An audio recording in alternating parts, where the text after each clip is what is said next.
नमस्कार दोस्तों। आज हम लोग पढ़ेंगे एक कविता जो कि सूर्यकांत त्रिपाठी निराला की है और कविता का शीर्षक है वरदे वीणा वादिनी।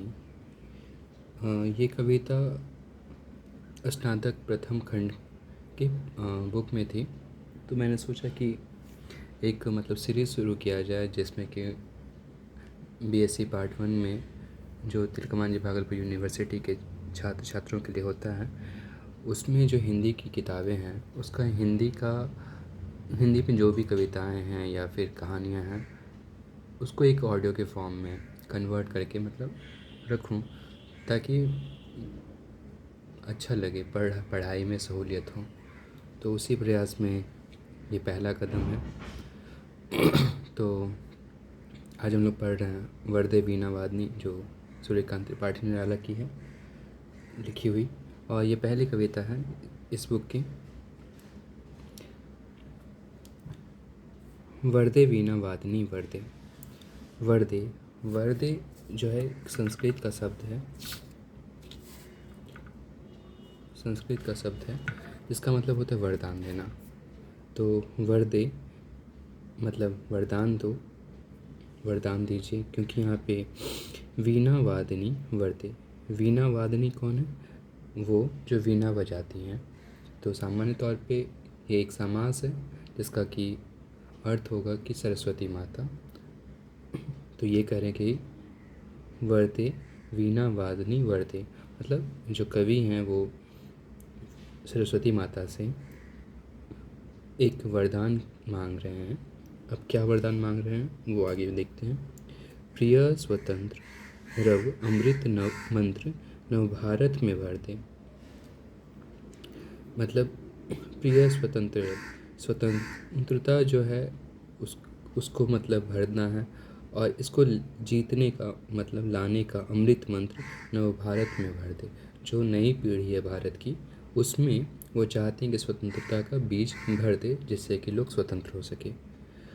चूँकि ये जो कवि हैं इनका जन्म 1896 ईस्वी में हुआ है और इनकी मृत्यु 1961 ईस्वी में हुई है। तो ये जब जन्मे थे उस समय भारत गुलाम था, अंग्रेज़ों की दास्तां में जी रहे थे हम लोग।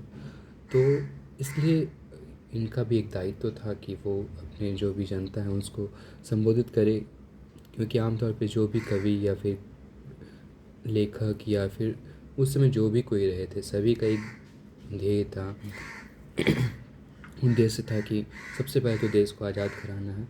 तो सभी अपने अपने तरीके से अपने प्रयास में लगे रहे। तो ये भी अपनी कविताओं के माध्यम से वही प्रयास कर रहे हैं। प्रिय स्वतंत्र रव अमृत मंत्र नव भारत में भर दे। काट अंध उर के बंधन अस्तर। काट अंध उर के बंधन अस्तर।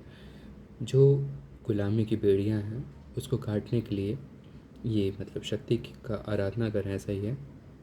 काट अंधकार के जो बंधन है उसे काटो, उर के बंधन अस्तर। बहा जननी ज्योतिर्मय निर्जर। जननी कहते हैं माँ को, जिससे व्यक्ति का जनन होता है।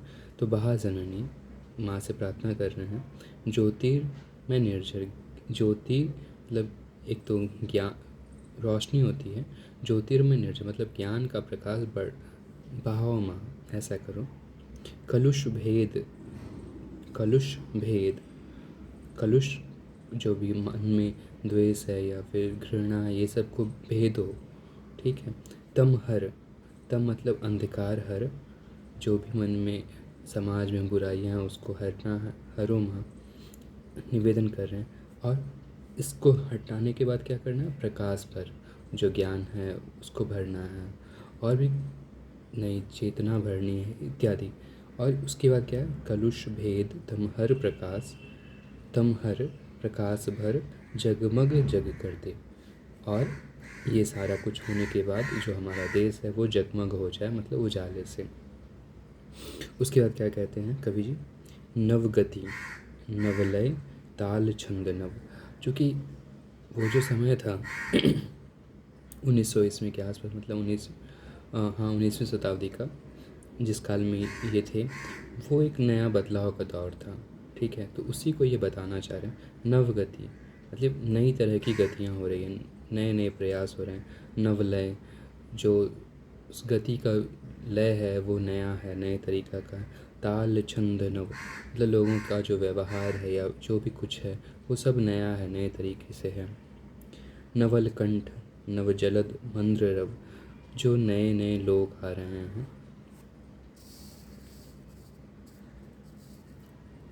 नवल कंठ नव जलद मंद्र रव, नए नए लोग आए, मतलब कंठ, नए कंठ, नव जलद और मंद्र रव।